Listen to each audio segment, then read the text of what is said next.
welcome to the Astro Imaging Journey channel. Please enjoy the episode. Hello and welcome back to my Astro Imaging Journey channel. And today, in the downtime quote unquote downtime, I did some other stuff. I just wasn't doing monochrome, the stuff that I like to do. I was looking at some other stuff and doing research on different things, and I came across some tutorials and some information on this particular piece of software called Sequator. And I'm curious. Now, could this be a competitor like others are saying for Deep Sky Stacker? And, I'm not going to say PixInsight, but, we use PixInsight to stack our data. I don't know. I could pretend, based on what I've seen in other videos, it could be a contender for being a competition for Deep Sky Stacker. Obviously, PixInsight has a whole slew of other features that we use, but this is free. PixInsight is not. So as far as free, let's find out. Let's see what we can get out of this. In this video, I'm just going to stack my Milky Way shots that I did. I'm going to stack the Milky Way shots that I did in the last episode. I want to see a comparison of, in the last one I did, or the last couple, I stacked those in PixInsight. I kind of like what it did. There's some things I want to do differently before I get a print of that, but I've got data. Why don't I look at what this could do? And then maybe in another video, I'll stack that using, I'm going to use a different set of video. I might go back to the original impromptu Milky Way where I pointed straight up and compare what this gives me versus what Deep Sky Stacker gives me. But we'll find out. So I've already downloaded this. I've got it loaded up.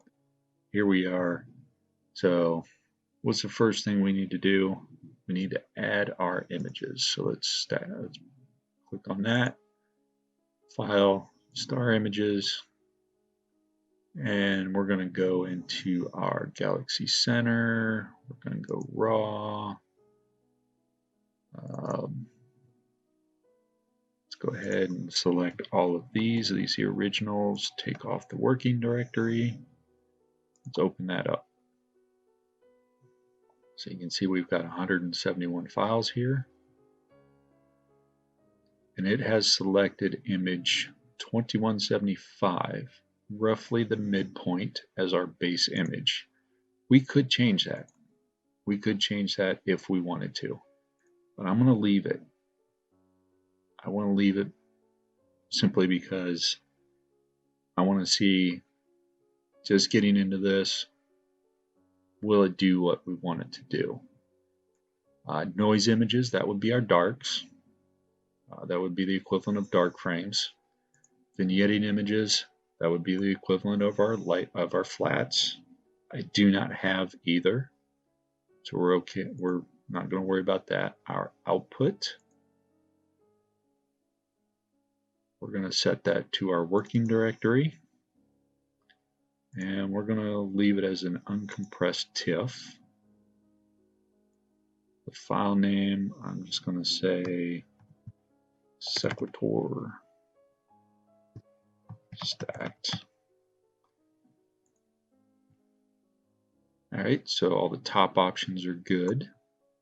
And let's see, composition, align stars.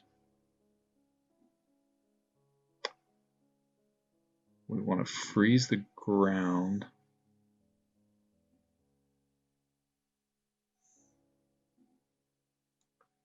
We're going to need to do a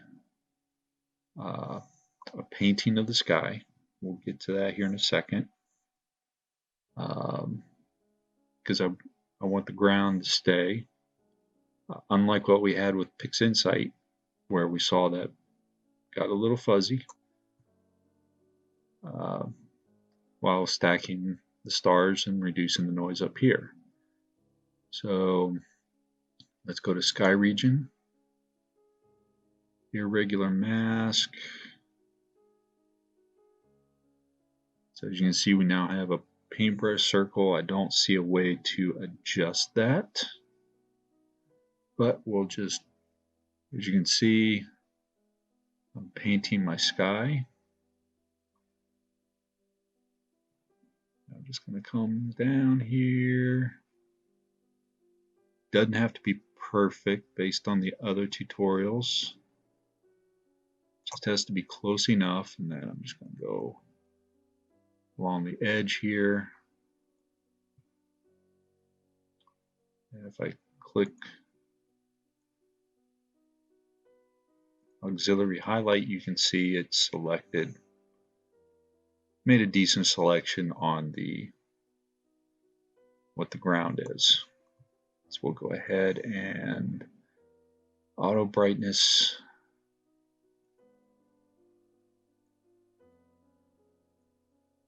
I don't know if we want to turn that on.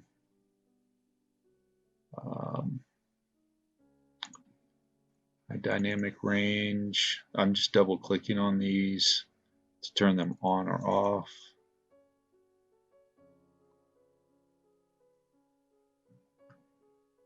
Let's turn that one on. And let's turn auto brightness on. Remove dynamic noises. Detect dynamic hot pixels without using noise. Yes. And let me look at this one. I did not see we had the text down here. So high dynamic range. Maybe darker, lower saturation, lower contrast. Useful for post-processing. And auto brightness to compensate low exposure to avoid fully overexposed. Okay. I'm going to turn auto brightness off. Reduce light pollution.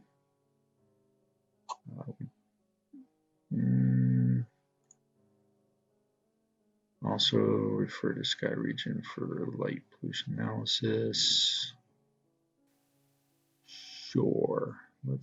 Let's try that. Enhance starlight. I'm going to leave that one off. Merge 4 pixels. So that would be like binning. Definitely do not want to do that. And we do not want to do a time lapse, and our color is RGB.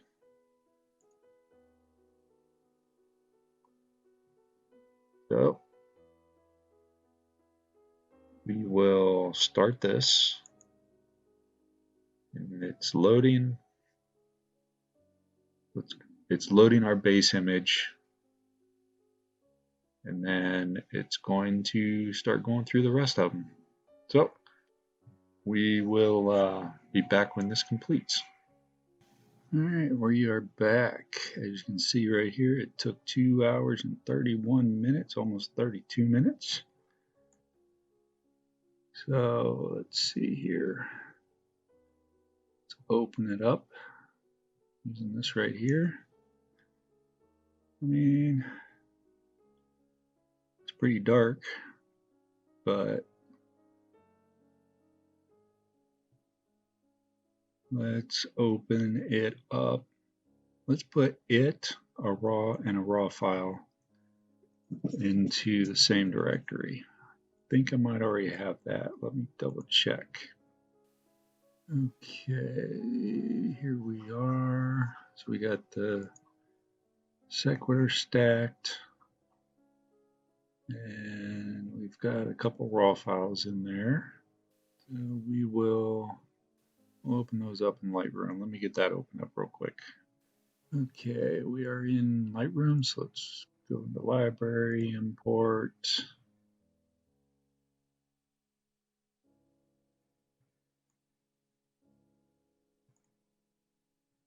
And let's find those.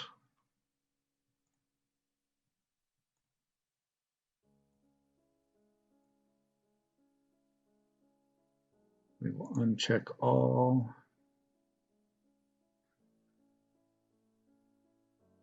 Use this one. It's not the exact same one, but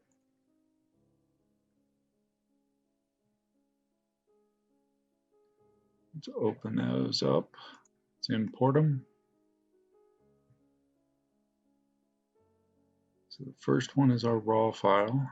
Let's go over to develop. You can see a little bit of color in there. If we scroll in, you can see a lot of noise. This was 18 millimeters at ISO 3200 for 5 seconds. So it's understandable it's going to have a lot of noise at ISO 3200. So now let's go to the stacked image. It's definitely darker. You can see the histogram right here. If we go between the two, look how much wider that one is.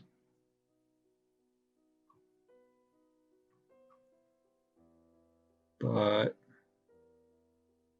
the noise is gone.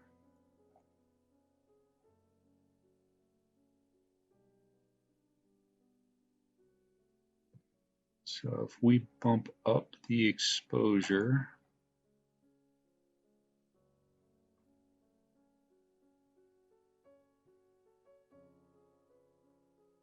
that is better than I thought.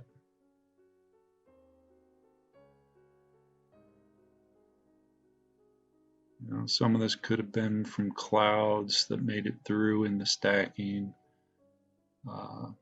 Could be some artifacts from the stacking. I see a line right here.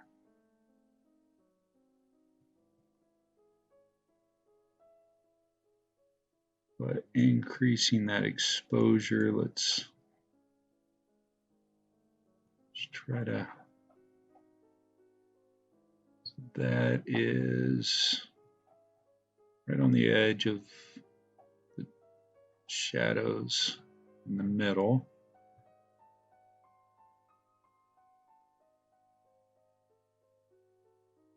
Okay, it's a little bit higher of an exposure, so let's just bump it down a little bit, make it a little bit more even.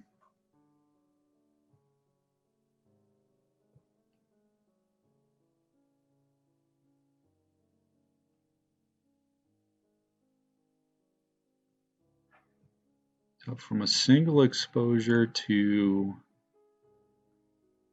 stacked, definitely have a lot more color, definitely have a lot more structure. The noise isn't completely gone, but it's definitely reduced.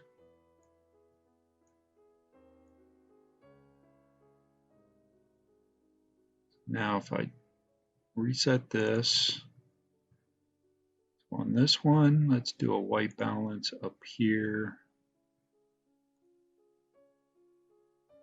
and a white balance over here.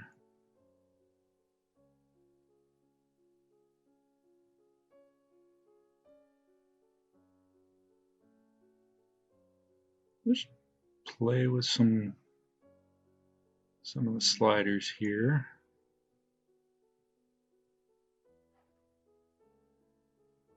Let's see what it ends up looking like.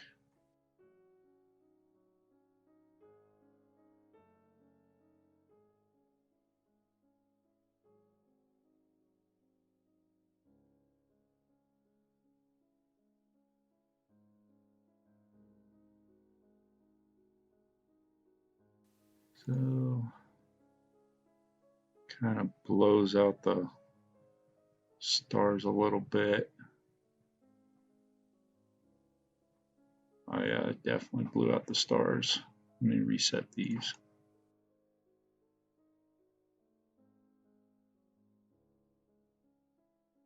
Okay, so I think that's just because of the bringing up the exposure. Just kind of blows some of these out, but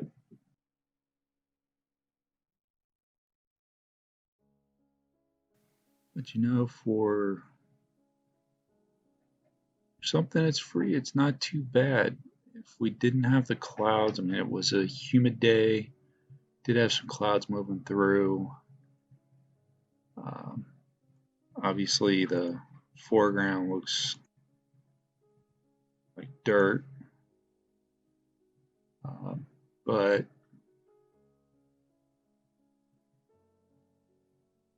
it could be useful as an alternative to Deep Sky Stacker. I think I'm gonna have to get some different data, something that's not so much like this one here where, you know, I was trying to do some type of an effect between the foreground and the, let me open up that other one. Let me go back over here.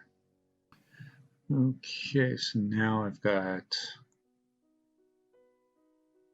let's go over here. So now I've got the original raw. You know, if we bump up the exposure, you know, it's definitely a little faint. We have our stacked image with a little adjustment to the exposure. Okay, a lot of adjustment, but definitely looks better than a single image. And then we had what we got out of PixInsight, which looks really muddled. Then after some tweaking in Lightroom,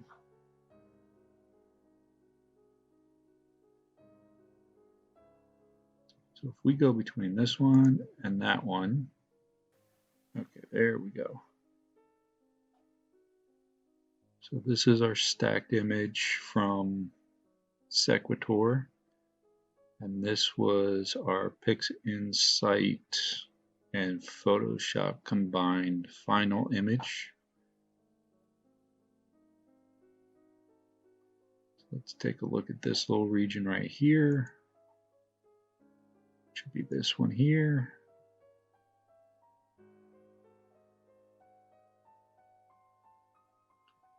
Now I definitely over processed it in PixInsight.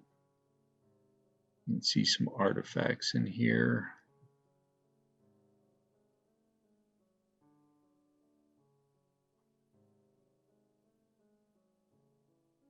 But I think, in my opinion, if we use PixInsight properly, probably get a better image, assuming we also have some better data.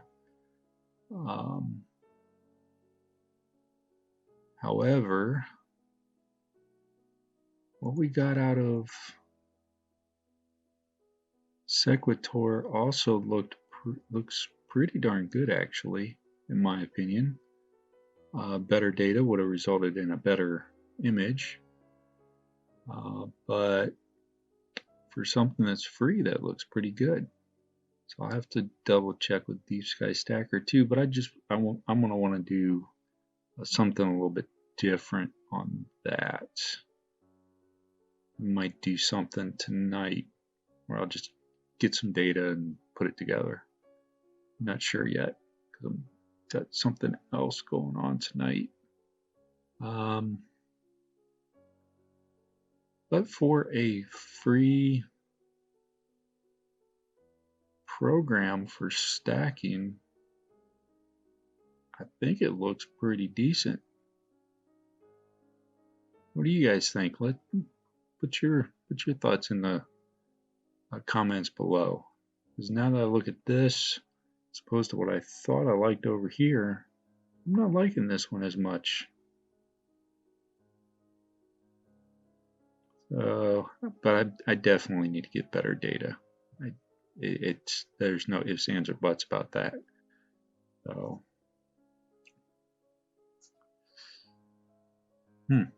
interesting.